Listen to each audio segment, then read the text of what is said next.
Assalamualaikum warahmatullahi wabarakatuh.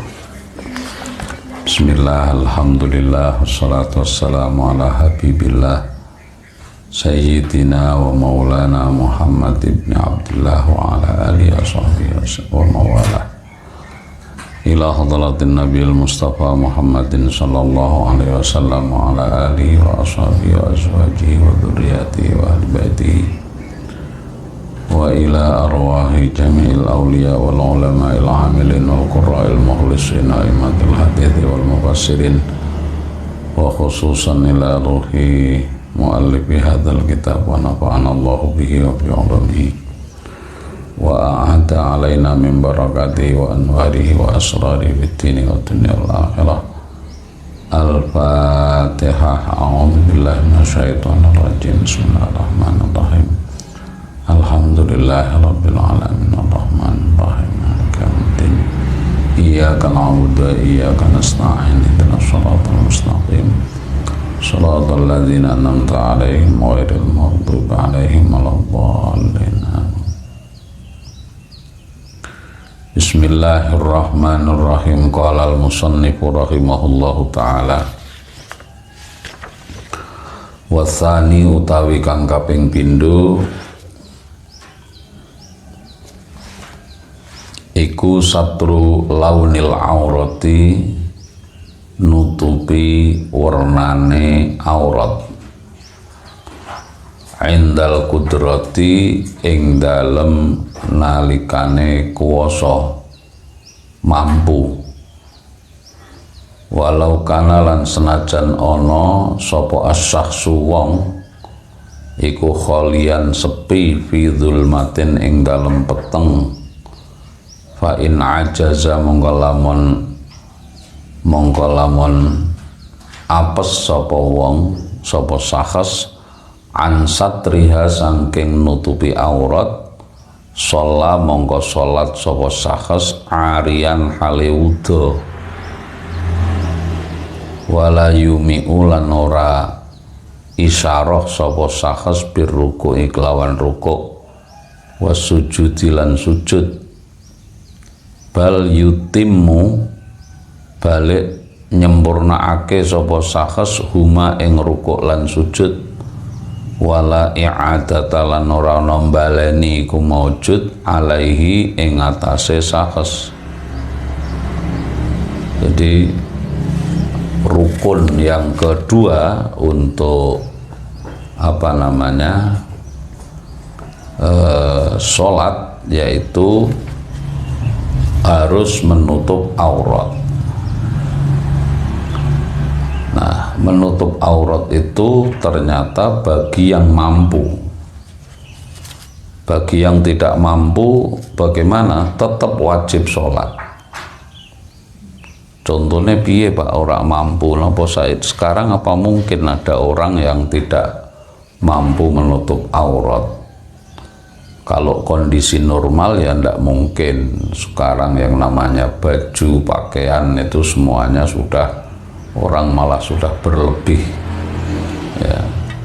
Kalau zaman sahabat Nabi dulu, ada sahabat tuh yang baju itu cuma satu untuk sholat gantian sama istrinya ya.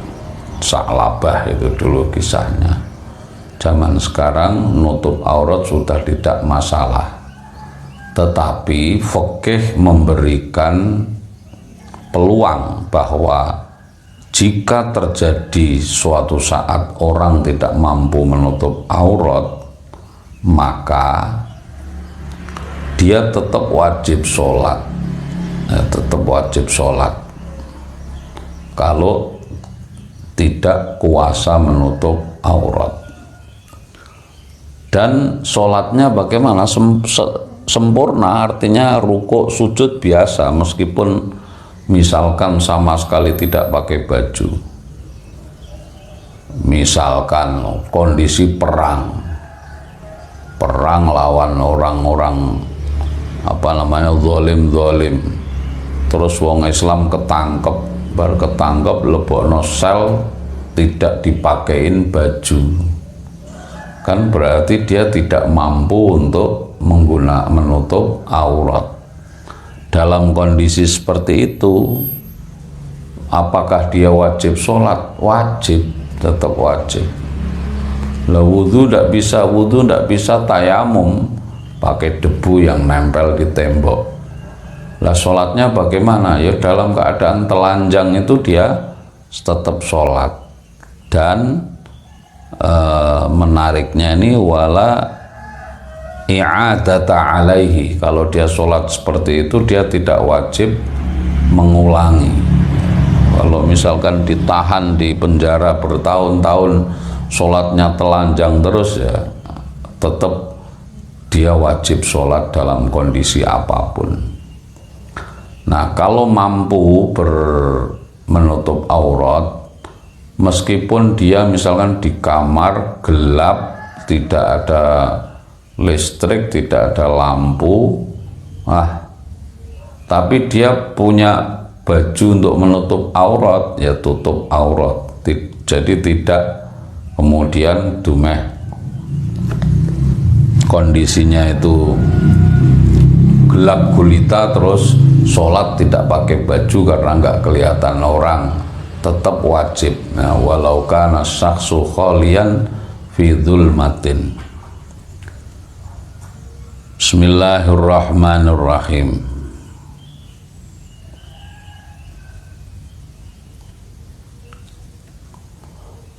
Terus wayakunu lan ana apa satrul aurati nutup aurat, ana iku bilibasin kelawan pakaian tohirin kang suci. Wayajibulan wajib apa satruha nutupi aurat aidon halimana bi ghairi sholati ing dalem liyane salat anin nasi saking para menungso wa fil khalwati lan ing dalem sepi illa li hajatin kejaba kedue ana atawa ana hajat min irtisalin nyatane saking adus wa nahwihi lan saking liyane irtisal. Wa amma satruha napun utai nutup aurat an nafsihi saking awak dhewene sakhs, fala yajibu mongko ora wajib apa satruha lakinnahu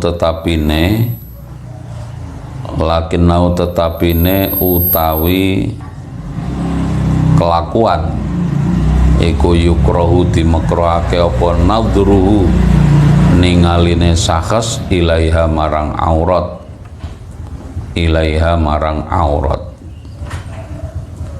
Jadi nutup aurat itu tidak hanya pada saat sholat. Nanti ada penjelasannya batasan aurat itu mana. Nutup aurat itu meskipun di luar sholat tetap wajib, bahkan ketika dia dalam keadaan sepi sekalipun, ya itu tetap wajib untuk menutup aurat. Ya. Mengapa? Karena menutup aurat itu bagian dari upaya kita untuk menutupi aib kita. Karena yang bisa melihat aurat kita itu tidak hanya manusia, tapi malaikat dan juga jin. Ya, malaikat dan juga jin. Makanya meskipun sepi, tidur di kamar tetap wajib menutup aurat. Ya.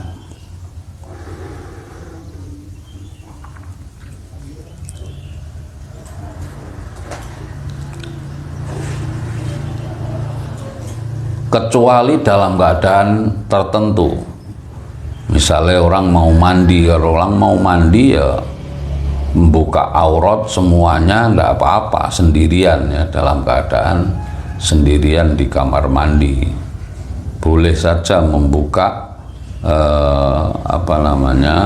aurat ketika dia sendirian di kamar mandi karena ada hajat namanya ya, karena ada hajat. Tapi kalau tidak ada hajat ya tetap menutup aurat itu diwajibkan. Bismillahirrahmanirrahim. Wa auratudz zakari, utawi aurate wong lanang iku ma barang baina surati kang ana antarane wudle zakar wa rukbatihi lan dengkule zakar. Wong lanang niku aurate dalam sholat maupun di luar sholat itu sama, yaitu batas atas itu pusar, batas bawah itu dengkul ya, baik di dalam sholat maupun di luar sholat. Jadi sampean misalnya ora sholat sehari-hari itu napa niku mlaku-mlaku, wong lanang ora oleh buka dengkule niku ora aja sampai ketok. Nek tuku celana pendek ya sing sampai nutupi dengkul ya. Jadi dalam sholat maupun di luar sholat untuk auratnya laki-laki yaitu ma baina surratihi wa rukbatihi, antara wudel sampai dengkul. Mamane sarungan tok dodone ngligo iku wis sah, minimalis ya. Wa kadzalan iku kaya mengkono-mengkono auratul zakar al amatu utawi budak wedok, wa auratul khurrati utawi aurate wong wedok sing merdeka bis sholati ing dalem salat iku ma barang siwa wajiha kang liyane wajahe khurrah wa kaffaiha lan telapak tangan lorone khurrah zohron ing dalem zohi apa punggunge dhuwure wa batnan lan jerone ilal ku'aini tumeka marang ilal ku'aini tumeka marang napa niki jenenge ugel-ugel loro. Amma auratul khurrati anapun utawi aurate wong wedok merdeka kharijas sholati ing dalem jabane salat fajami'u badaniha iku sekabehane anggota badane khurrah wa auratu halan utawi aurate khurrah fil khalwati ing dalem sepi iku kadzakari kaya dene wong lanang. Nek wong wedok dalam keadaan tidak ada orang lain auratnya itu seperti auratnya laki-laki. Nah, tidur sendirian sekamar kok sendirian boleh hanya pakai apa namanya training tok misalnya. Wal auratu ta aurat lughatan ing dalam makna bahasane iku an-naqsu maknane kurang. Watu telaku lan timutlakake apa al aurah syar'an mungguh makna syara' alama ing atase perkara yajib kang wajib apa satruhu nutupi ma wa huwa utawi makna syar'an iku al muradu kang dikarepake guna ing dalem kene-kene bab wa alamalan ing atase perkara yahrumu kang haram apa ma ngene wa alamalan ing atase perkara yahrumu kang haram apa nadruhu ningaline ma wa dzikruhu lan nuture ma al ashaba ing pira-pira kanca fi kitabin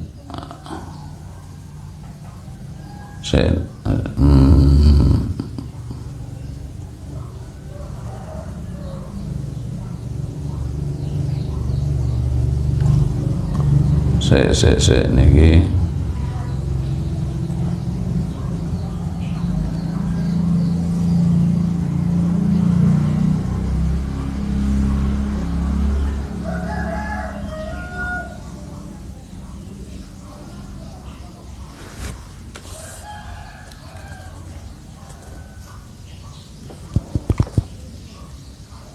Qad dzakara al-aurata fi warisa bi qali wa ala ma yahrumu nadruhu wa dzikruhu al-ashaba fi ngeten nggih.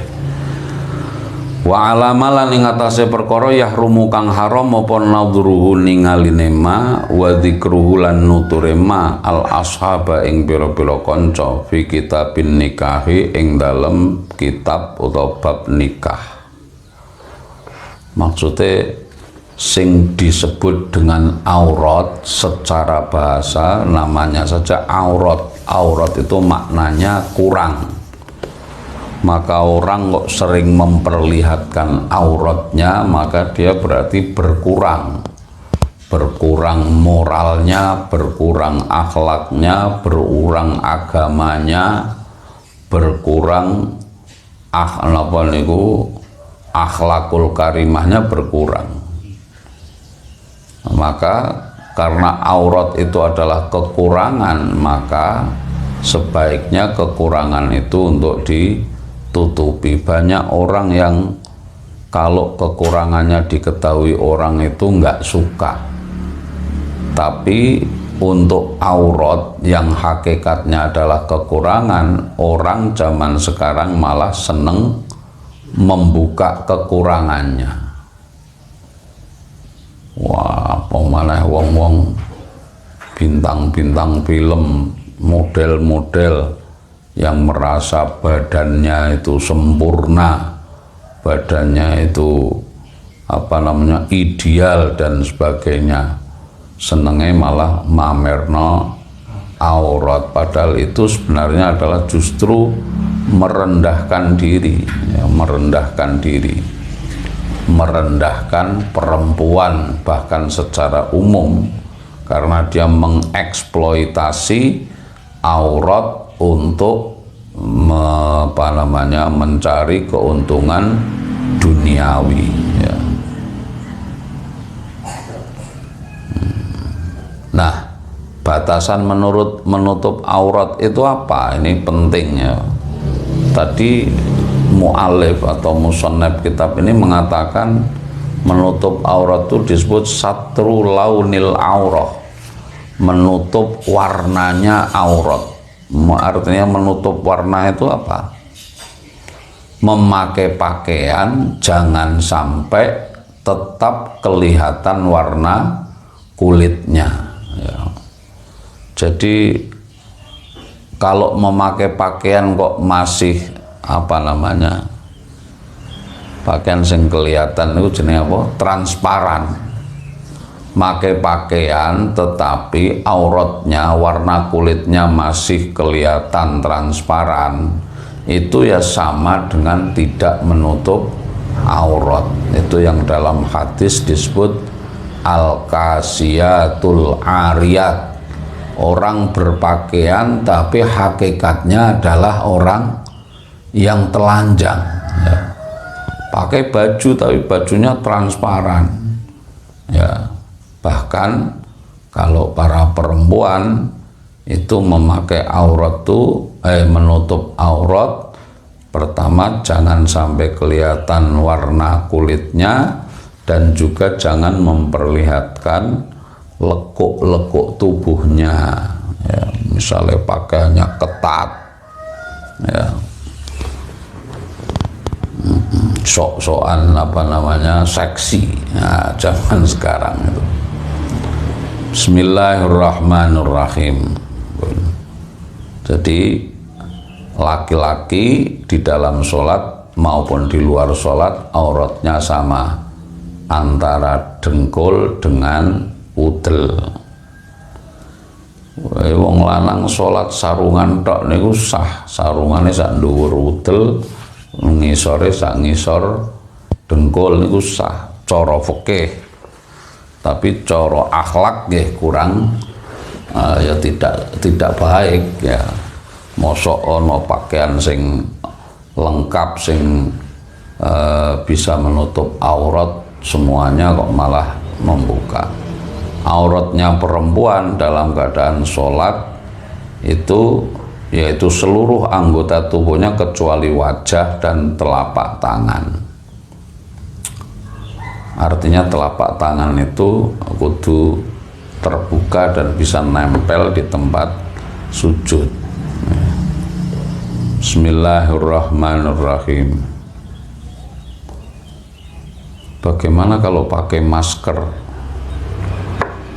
Kalau memang dia dalam keadaan pandemi ya enggak apa-apa pakai masker dalam rangka untuk menghindarkan diri dari tertular penyakit, atau dia pakai masker karena untuk tidak menularkan kepada orang lain.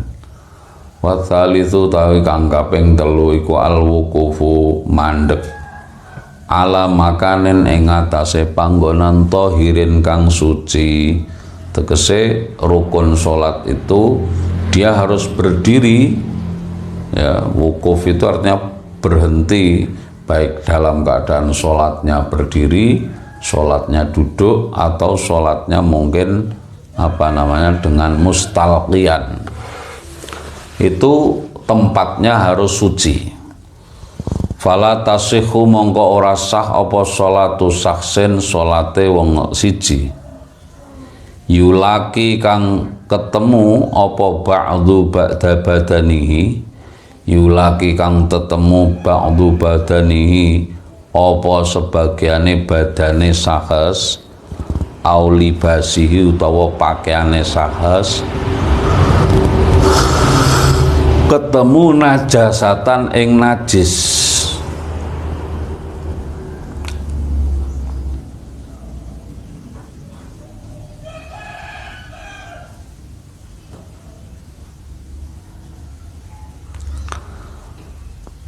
Fi qiyamin ing dalem tingkah lungguh au qu'udin ing dalem tingkah ngadeg au qu'udin to lungguh au ruku'in utawa ruku' au sujudin utawa sujud. Nah, ini perlu dijelaskan. Yang dimaksud orang itu harus berada di tempat yang suci itu adalah orang itu badannya maupun bajunya tidak terhubung dengan barang yang najis ya. Maka dijelaskan, nek umpamane ana wong salat terus ning gone awake niku ditaleni benang niku nempel tenggene baju, lalu benangnya ditarik di sana, ditaleni telek niku, orang itu termasuk tidak sah sholatnya. Karena apa? Karena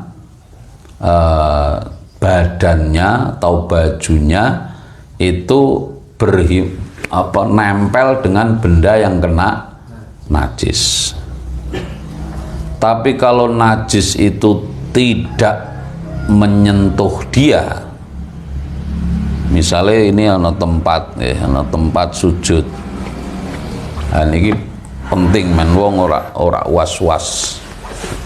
Ono sampean sholat ini di sini, lah begitu sujud loh ngisor kono kok ono napa niku, misalnya ono telek, pas kira-kira pas sujud niku posisi telek itu berada di lantai, yang lantainya itu kira-kira pas ukuran di dada.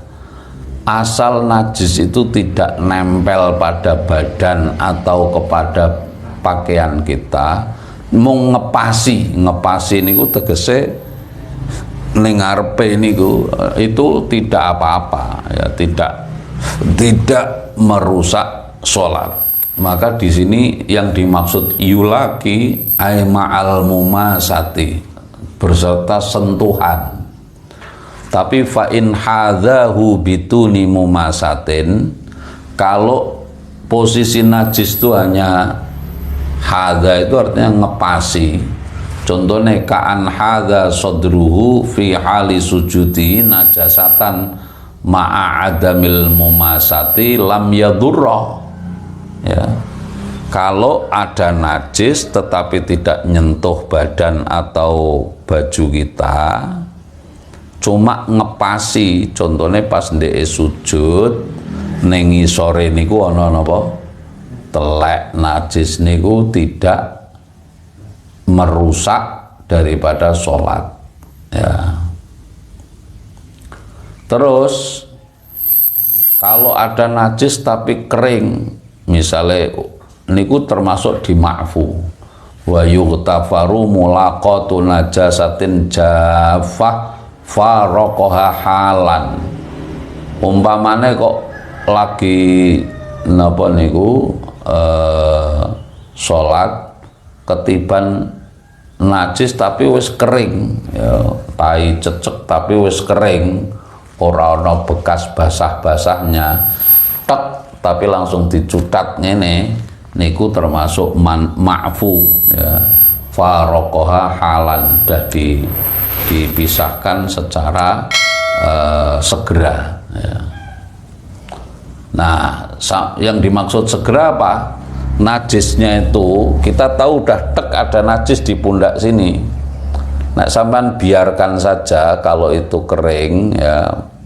Kalau itu sampai kira-kira waktunya itu tumak ninah, tegasnya tumak ninah niku sampai apalagi misalnya maca rabbana lakal hamdu mil'us samawati wal ardi, terus dijarno lah niku batal. Tapi nek tek langsung nggih dicutat nganggo driji siji tek ngaten niki ora apa-apa. Utawa najise najis basah. Kalau basah ya batal, sebab langsung apa namanya najis itu akan membekas di baju.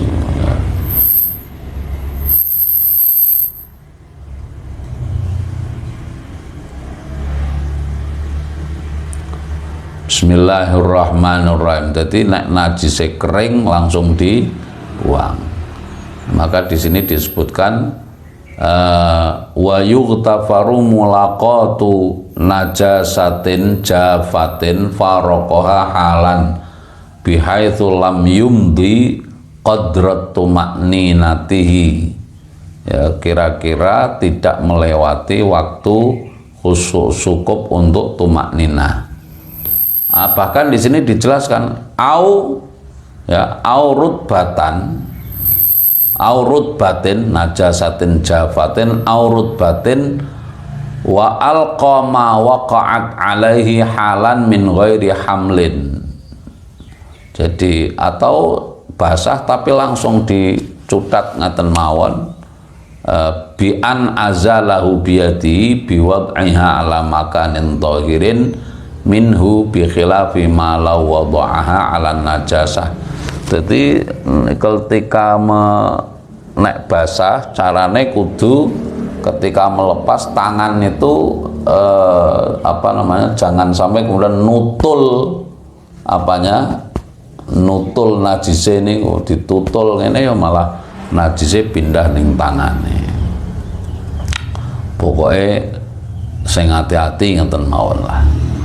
Warabiu utawi kang kaping 4 iku al ilmu ngerti bidukhulil waktu kelawan mlebune wektu. Orang sholat harus yakin bahwa dia sudah masuk ke dalam waktunya, ya, paling tidak itu ada persangkaan yang kuat bahwa sekarang ini sudah masuk waktu sholat. Ana wong saking sregepe utawa arep biasane wong nek arep lunga niku wis dandan wis apa ngenteni zuhur. Ini kadang-kadang orang iki zuhur potro kurang 10 menit. Alah salat sik wae lah. Kurang 10 menit ae kok. Niku tidak sah, ya. Karena salat itu harus syaratnya sudah masuk waktu, ya. Itu malah menjadi mengetahui bahwa waktu sholat itu sudah masuk, bukan syarat malah jadi rukun nih, ya. Jadi rukun ketika dia takbir itu sudah yakin bahwa dia itu sudah masuk ke dalam waktu sholat. Kalau belum yakin, artinya tidak ada persangkaan yang kuat bahwa dia sudah masuk waktu sholat, dia takbir dalam keadaan meragukan, tidak sah. Au dzanna utawa nyono sapa wong dukhulahu sapa sahes dukhulahu ing mlebune waktas shalah bil ijtihadi kelawan ijtihad. Walau sholat misalnya ora ana jam tangan, ora ana srengenge, kan waktu sholat sebenarnya bisa dilihat menggunakan matahari, kan? Ora ana jam, ora ana srengenge, iki wis pira ya, jam pira iki, wis dikira-kira, ada dzon yang kuat bahwa ini sudah masuk waktu sholat, ya sholat enggak apa-apa. Walau sholat mongko lamun sholat sapa sahes bi ghairi dzalika kelawan tanpa mengkono-mengkono napa al ilmu bidukhulil waqti utawa dzannu dukhulihi bil ijtihad niku wau, lam tasihha mongko ora sah apa salate sahes. Wa in sadafa senajan beneri sapa sahes al waqta ing wektune, jadi ragu-ragu tetapi ternyata wis masuk toh, itu namanya beneri. Lah beneri seperti itu tidak sah, sholatnya tidak sah. Harus ada ijtihad yang kuat, ya, atau persangkaan yang kuat mengenai waktu masuknya waktu sholat.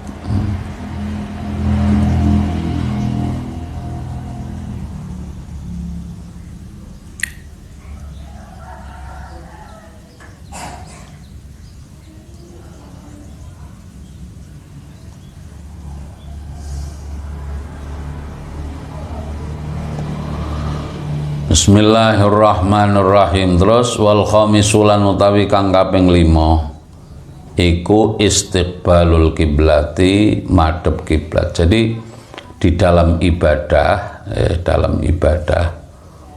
kita melaksanakan sesuatu itu harus kita sendiri itu yakin. Mamang ora oleh. Contohnya wong wudu sampean kok membasuh wajah, posisi niku aku ki wajahe wis kena air kabeh apa durung ya, alah paling wis ngono, paling wis, tapi ning atine sik ada keraguan, itu ndak boleh, ya. Harus yakin bahwa senyatanya wajah kita itu sudah kita basuh semua. Mulane ning gone salat niku nek ana wong mamang mengenai jumlah rakaat niku kudu mengambil posisi rakaat yang paling jumlahnya rendah. Iki telu apa loro, kudu juga loro, tambahi sak rakaat dan dia harus sujud sahwi. Kenapa? Karena dalam ibadah ini tidak boleh ada kemamangan, keraguan-raguan. Semuanya harus pasti, ya, harus pasti. Paling tidak itu dengan ijtihad yang mendukung kepada dzon yang kuat terhadap terjadinya sesuatu. Misalnya waktu sholat tadi harus ada ijtihad, benar-benar sungguh-sungguh melihat tanda-tanda waktu dan sebagainya. Termasuk menghadap kiblat, ya.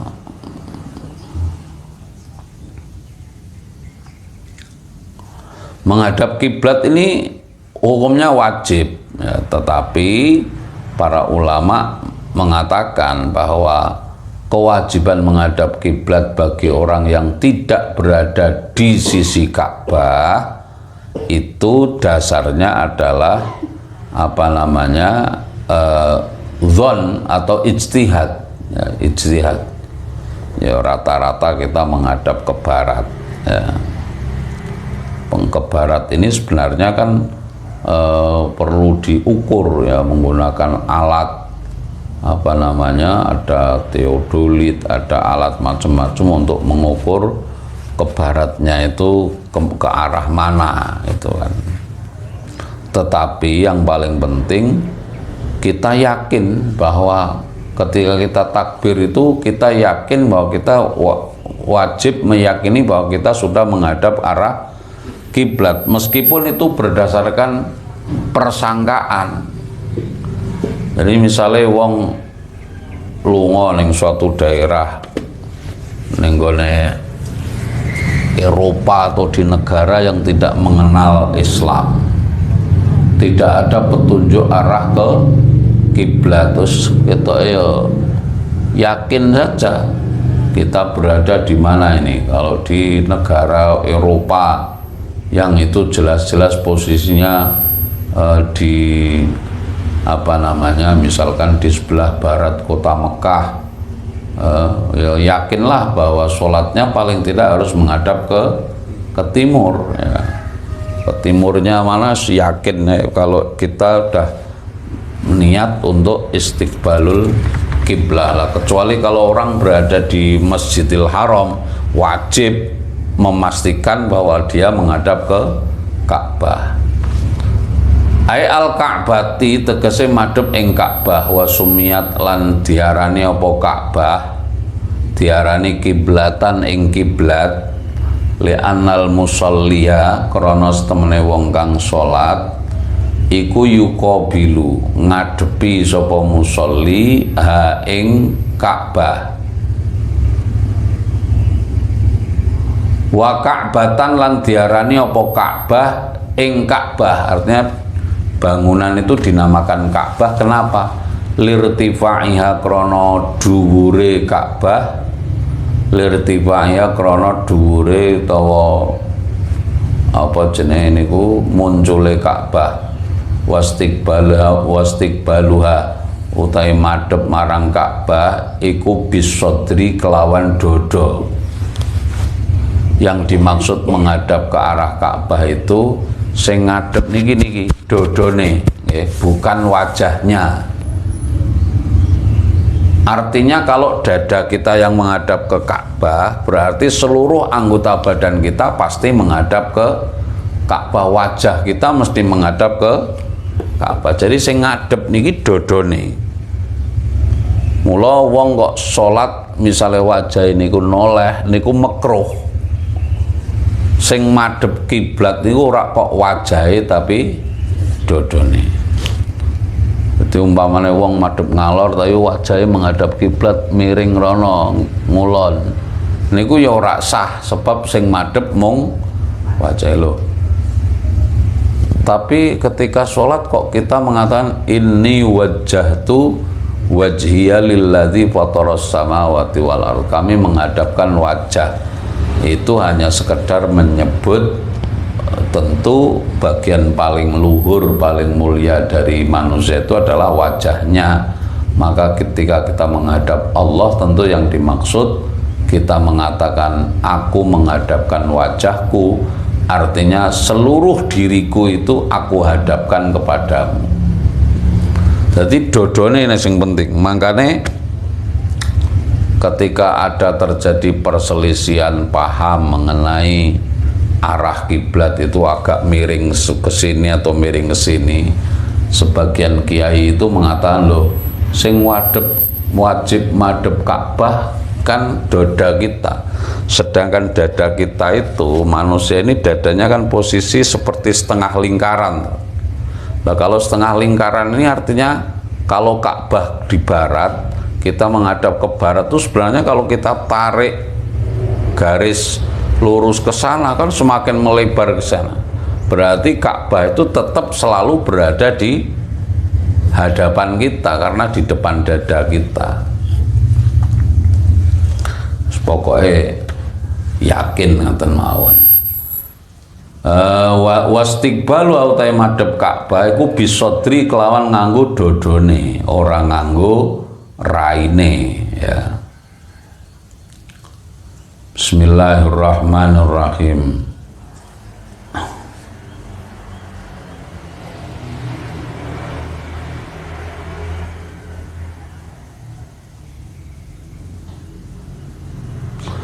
Nah, mungkin ada pertanyaan ya toh, lho Pak, nek madhep kiblat niku nganggo dodone. Lho saiki nek wong rukuk utawa sujud kan ora madhep. Wong rukuk berarti kan dodone madhep ngisor. Wong sujud ya dodone madhep ngisor. Ini jadi orang fikih itu teliti, ditanyakan itu. Kalau yang wajib menghadap ke kiblat itu adalah dadanya, sementara ketika kita sujud dada kita menghadap ke bawah, yaitu namanya menghadap kiblat dengan dada itu hakikatan wa hukman. Nah, ketika kita berdiri itu menghadapkan dada kita ke Ka'bah secara hakikat. Tapi ketika sujud dan ruku itu artinya menghadapkan dada kita ke Ka'bah secara hukum. DE sujud ya tentu saja kondisi sujud dada kita menghadap ke bawah. Tapi secara hukman kita ini tetap menghadap ke arah kiblat meskipun posisi kita sedang sujud. Bismillahirrahmanirrahim.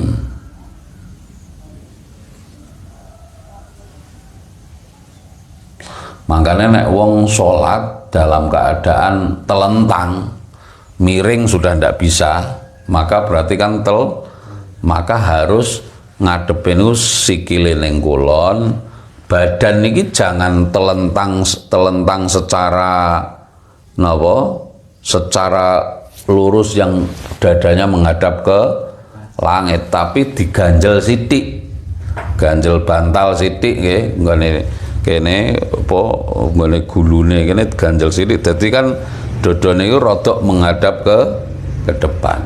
Itu agar rukun menghadap kiblat itu terpenuhi.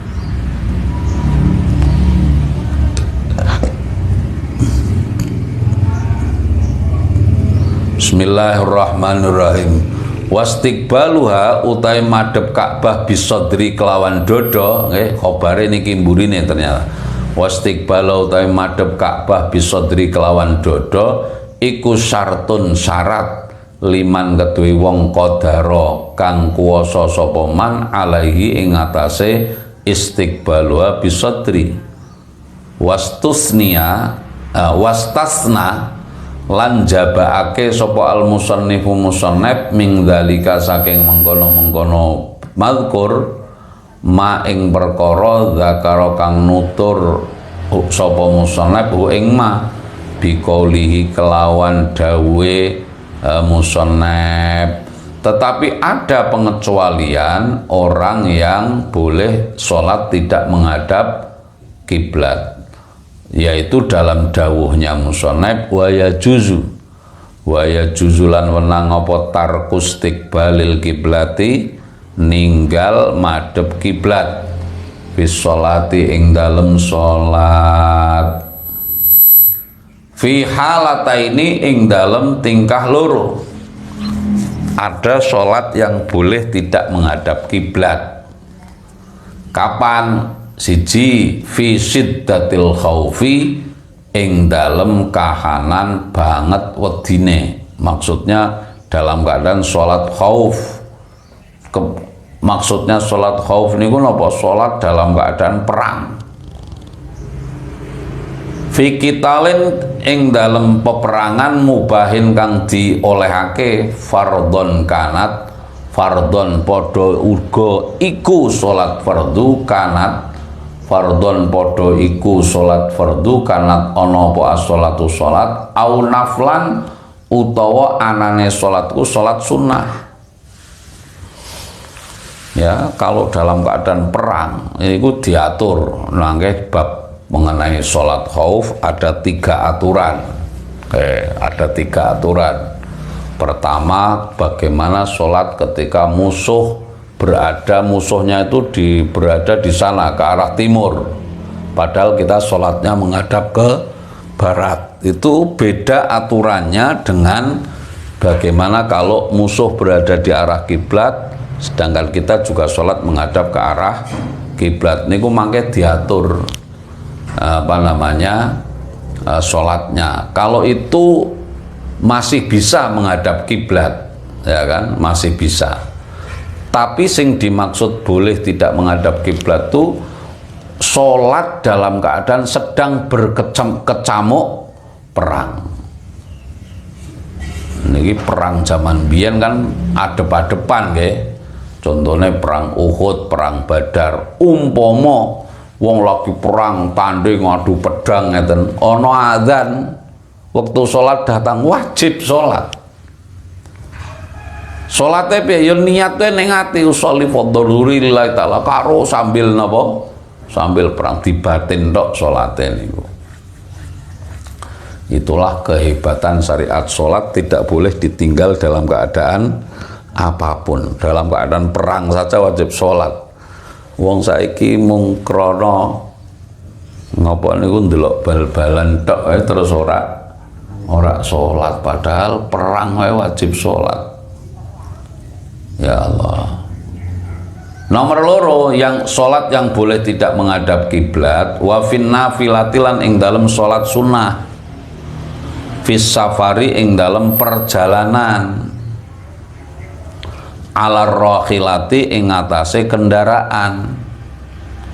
Nek sholat sunnah itu boleh menghadap kemana saja. Saman biasa sholat duha jam 09.00 numpak kereta perjalanan ke Surabaya kan menghadap ke timur. Aduh jam 09.00 sholat sambil duduk di situ menghadap kemana saja boleh. Ya usolli sunnatal duha lillahi ta'ala, aja muni mustaqbilal kiblah, sebab sampean ora menghadap ke kiblat. Usolli sunnatal duha lillahi ta'ala, Allahu Akbar. Jadi di kereta menghadap kemanapun sholat sunnah ndak apa-apa.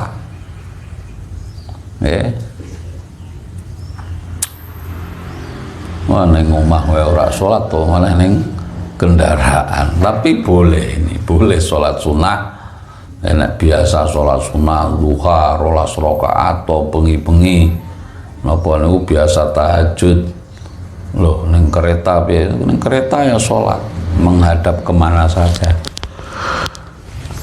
Khalil musafiri, mongko iku kedue musafir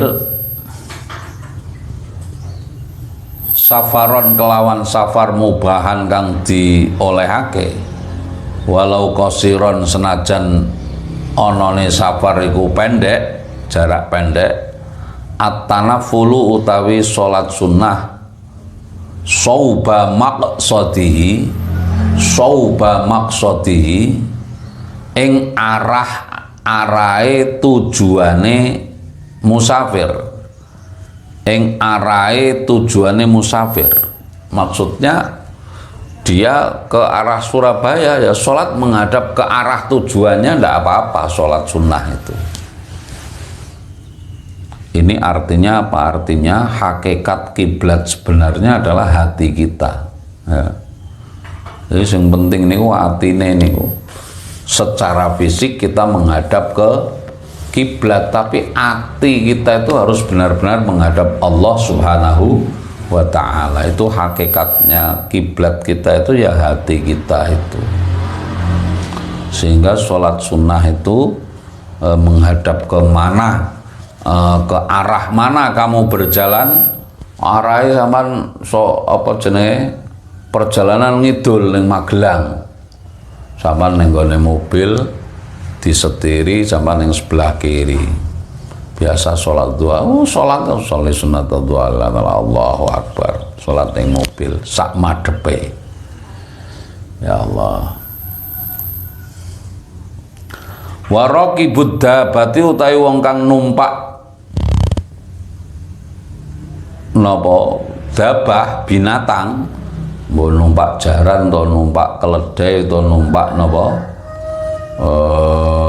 biwol, iku layajibu rawajib alaihi ngatasé raqibud dabah apa wat ujab hatihi nyelehake bathuke raqibud dabah ala sarjiha ing atase pelanane dabah. Jadi nalikane ndeke sujud niku ora wajib nempelke raine ning gone napa pelana itu. Kalau wong numpak jaran terus dilemeki niku jenenge lemeki niku napa pelana.